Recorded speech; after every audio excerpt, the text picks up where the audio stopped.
Hello and welcome to Times TV. Here we have with us is a lawyer from England who also happens to be the chairman of the Overseas Pakistan Foundation. How are you today, Mr. Malik? I'm very well, thank you. Good. Mr. Malik, what brings you into Oman? Oman is a very important country, a brotherly, a friendly country to Pakistan. A lot of people are coming here for work, for other related issues. So I am visiting our embassy to see whether they are providing the best services and to meet and interact with people, not only to gauge and engage with them, to have an interactive dialogue with the diaspora, but also to see how we can enhance our bilateral relations, to seek investment, to better our things, to ask them where we are weak and where we can improve. So it's an interactive Yes, of course. dialogue. Mr. Malik, I would like to congratulate you on completing a year as the chairman. Can you explain to me what that entails exactly? Oh, this is a niche idea of Prime Minister of Pakistan, Mia Mohammad Nawaz Sharif.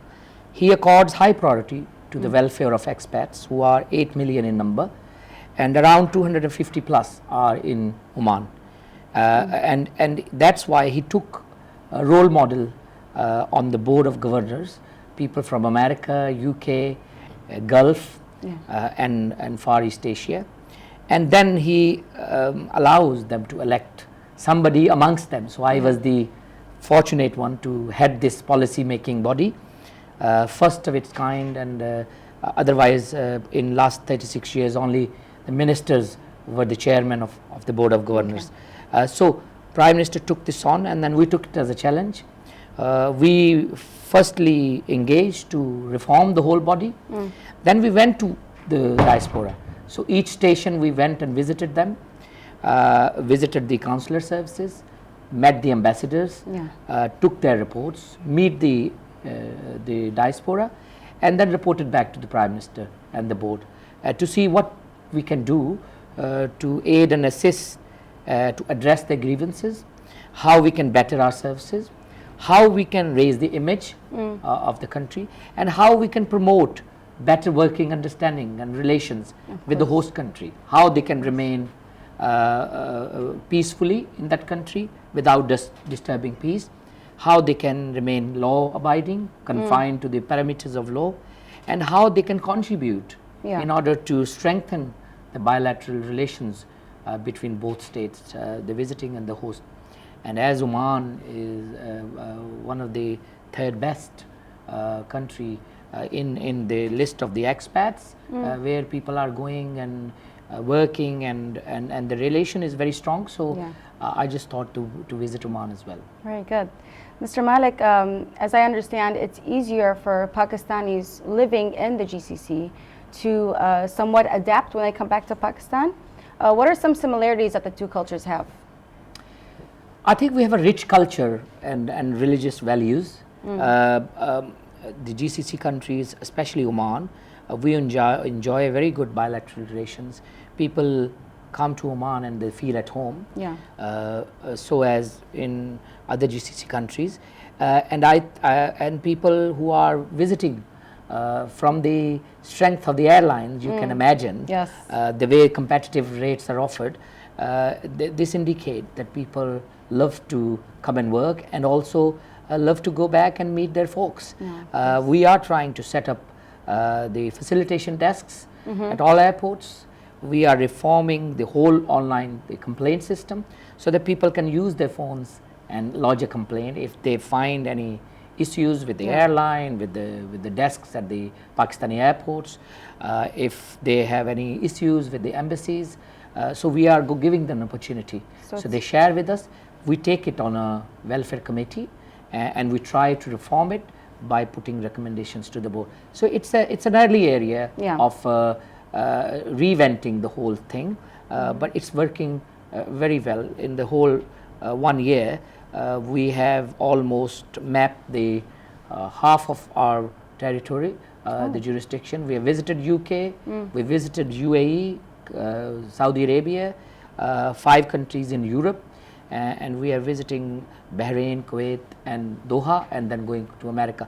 and we are keep reporting to Prime Minister what needs to be done in order to improve our services, raise the image and enhance investment. And it's working really good, because we have very good welcome at each place and destination we went. Our embassies are working fine in order to address their concerns, and also in GCC countries, because the numbers are very high who are accessing the services, so they are inundated.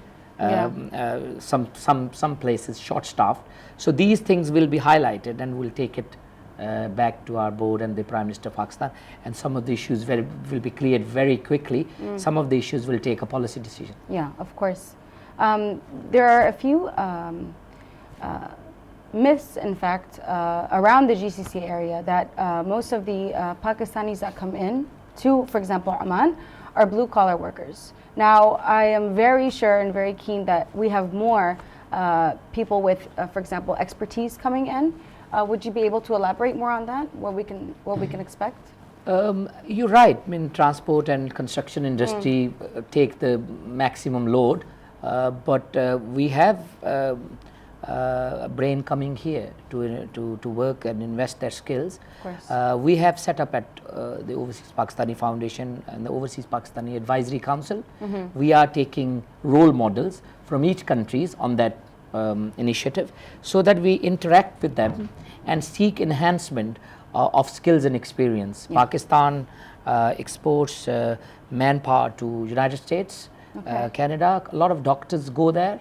In UK, I interact with a couple of organizations which has got like 13,000 doctors. Wow. So we will be welcoming the skilled workers or people with professional skills and brilliance to come in GCC countries and Oman and invest their skill and experience. I agree, it should not be confined to the labor jobs. Our doctors, engineers and top role models in IT sector should come and contribute in the Sultanate of Oman. And I think the way we are putting in procedures and policies, you will see improvement, that a lot of people will take initiative. Vice versa, people of Oman would love to invest through our Pak-China corridor, and you will see that this bilateral interaction will continue, and hopefully it will cement our relations more in future. As far as trade is concerned, do you have any idea of what Pakistanis in Oman are giving to the Omanis and vice versa? Well, we had a commercial wing working, fully functional commercial wing, who are working in the embassy, and they are in touch with the local traders, especially Pakistani origin traders who are working and investing in trades. And I think they are creating jobs and opportunities in the homeland, and vice versa. We are also putting a lot of stuff on the Ministry of Commerce, the trade opportunities for here as well as way back Pakistan. We are also increasing jobs and advertising it, how many jobs the CPAC will create. Similarly, vice versa, we try to streamline one window shop and opportunity, so people who wants to come here, they should be on a website in either Ministry of Commerce or OPF, our Overseas Pakistani Foundation. So people go there and they will know where these jobs are, where there's investment opportunities, and surely if there are healthy opportunities with a good comeback, the people would love to invest in Oman. Yes, I agree. Well, Mr. Malik, thank you so much for being with us today, and I hope you enjoy your rest of the time in Oman, inshallah. I am grateful for your time. Yes, thank you. Thank you. Okay, well, thank you for watching.